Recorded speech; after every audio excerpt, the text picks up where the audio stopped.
नमस्कार दोस्तों, मैं राहुल गुप्ता आप सभी का फिर से स्वागत करता हूँ। मेरे चैनल को सब्सक्राइब करें, लाइक करें और ज़्यादा से ज़्यादा शेयर करें। और कोई सुझाव हो तो कृपया कर कमेंट बॉक्स में कमेंट करें। आज मैं मन हूँ जिसके दीप त्रिवेदी जी ने लिखा है उसका भाग 4 कर चुके हैं। आज हम भाग 5 का विवेचन करेंगे। भाग 5।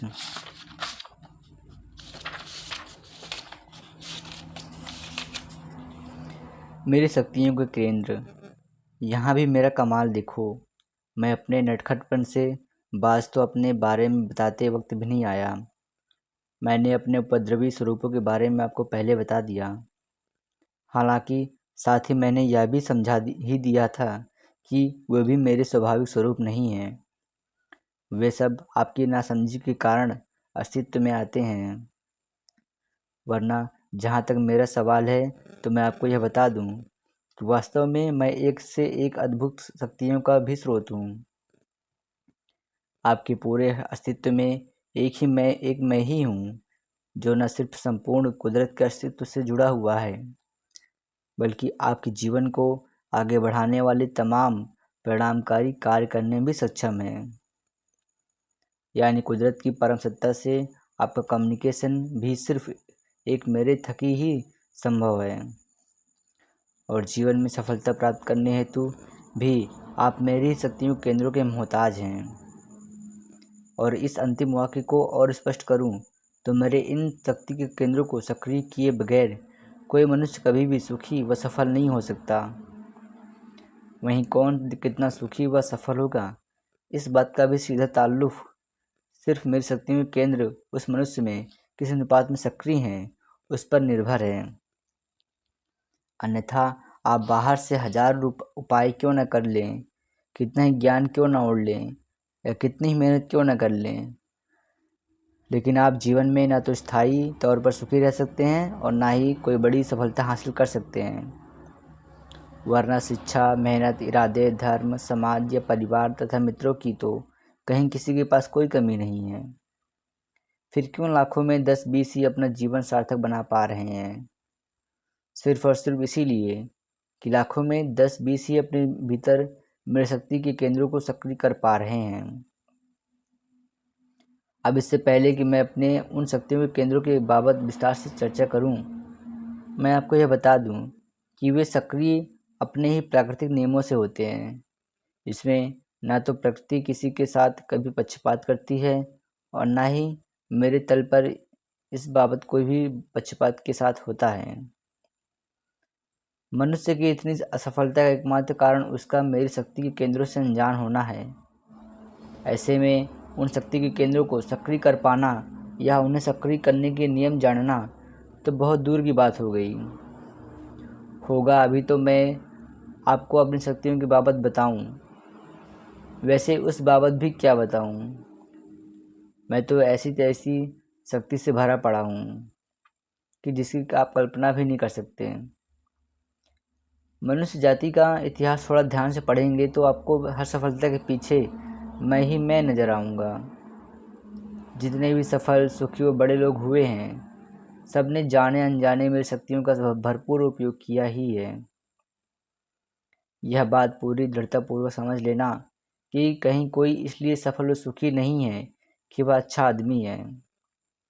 कोई इसलिए भी सुखी और सफल नहीं है कि वो बड़ा ही सज्जन व्यक्ति है, वह समाज के सारे नियम मानकर चलता है। ना ही कोई अपनी डिग्रियों या मेहनत के कारण सुखी व सफल है। तथा नियमित मंदिर मस्जिद जाता है इसलिए तो कोई भी सफल नहीं है। यदि ऐसा होता है तब विश्व में सिर्फ सफल व्यक्तियों की बाढ़ ही आ गई होती, क्योंकि मंदिर मस्जिद तो 100 में से 99 लोग जा रहे हैं। पर नहीं, सफलता दिलाना या मनुष्य को सुखी व प्रसन्न रखना मेरा काम है और मेरा उपरोक्त में से किसी भी बात से कोई ताल्लुक नहीं है। मैं तो अपने नियमों से सब में समान रूप से सक्रिय हूँ। या तो मेरी शक्तियों का उपयोग कर लो या फिर मेरे विध्वंसक स्वरूप को भोग बनने हेतु तैयार रहो। यानी या तो सफलता के शिखर छू लो या फिर जीवन भर मुसीबतों की गहरी खाइयों में गोते खाते रहो। बीच की कोई राह मेरे तल पर है ही नहीं। और इस बात को अच्छे से समझाने हेतु मैं यहाँ एक बार फिर समझा दूँ कि बच्चा प्रायः सुपर कॉन्शियस माइंड में पैदा होता है, जो कि स्वाभाविक रूप से मेरी शक्ति का अद्भुत केंद्र है। यदि परिवार, समाज या स्कूल ने बच्चे की इच्छा, उसकी प्रज्ञा, उसके स्वभाव व उसकी जिद को पहचान कर उसे सहयोग देना सीख लिया, तो वह उस नन्ही सी उम्र में ही मेरी शक्ति के केंद्रों में गोते खाना शुरू कर देगा। वहीं यदि अनुशासन या व्यर्थ के ज्ञान के नाम पर उसे दबाया या उसकी प्रतिभा की अवहेलना कर उसके साथ जबरदस्ती की गई, तो यह बेचारा जल्द ही मेरे विध्वंसक स्वरूपों का भोग बनने पर मजबूर हो जाएगा। यानी बच्चे का लालन पालन ही वह निर्णायक घड़ी है जो उसके जीवन की दशा व दिशा दोनों तय कर देती है। अतः बच्चे का उत्साह बढ़ाएं, उसकी प्रतिभा व शक्तियों को पहचानें तथा उसकी इच्छाओं का सम्मान करें।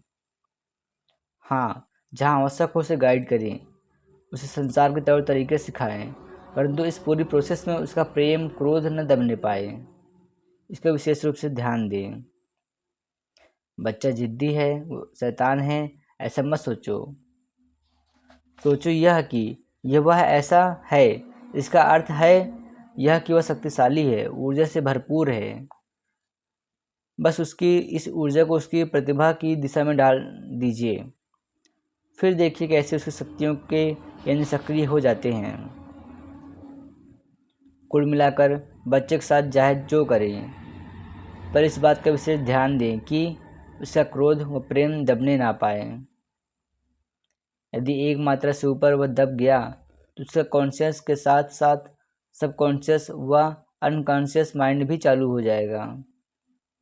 और यह स्पष्ट समझ लें कि तीनों माइंड खराब भावों व धक्कों के स्टोरेज टैंक हैं। फिर जीवन भर बच्चा उन टैंकों से आई सप्लाई झेलता रहेगा। इसलिए विज्ञान कहता है कि सीखने योग्य वस्तु जो बच्चा 4 या 5 वर्ष तक ही उम्र में सीख जाता है, और वही है जो मैं कह रहा हूँ कि उसका सुपर कॉन्शियस माइंड बच पाया है या नहीं। खैर, यह बात दोहराकर मैंने एक बार फिर आपसे होने वाली सबसे बड़ी चूक की और आपका ध्यान आकर्षित किया। बस यह कभी मत भूलना कि बचपन ही मनुष्य के जीवन का टर्निंग पॉइंट है। नादानी बस वहाँ चूक गए तो चूक गए। तो उम्मीद करता हूँ कि आप यह तो समझ ही गए होंगे कि मैं शक्ति के केंद्रों को आपको क्यों बचाए रखना है, साथ ही मेरे विध्वंसक स्वरूपों से कैसे बचना, यह भी आप समझ गए होंगे। मैं आपको अपने शक्ति केंद्रों व उनकी कार्यप्रणाली की बाबत विस्तार से बताता हूँ। मेरी शक्तियों के मोटा मोटी तौर पर 4 प्रमुख केंद्र हैं: super conscious mind, collective conscious mind, spontaneous super conscious mind and ultimate mind. धन्यवाद दोस्तों यहाँ तक सुनने के लिए। इसके आगे हम मिलते हैं जल्द अपनी अगली वीडियो में। शुक्रिया।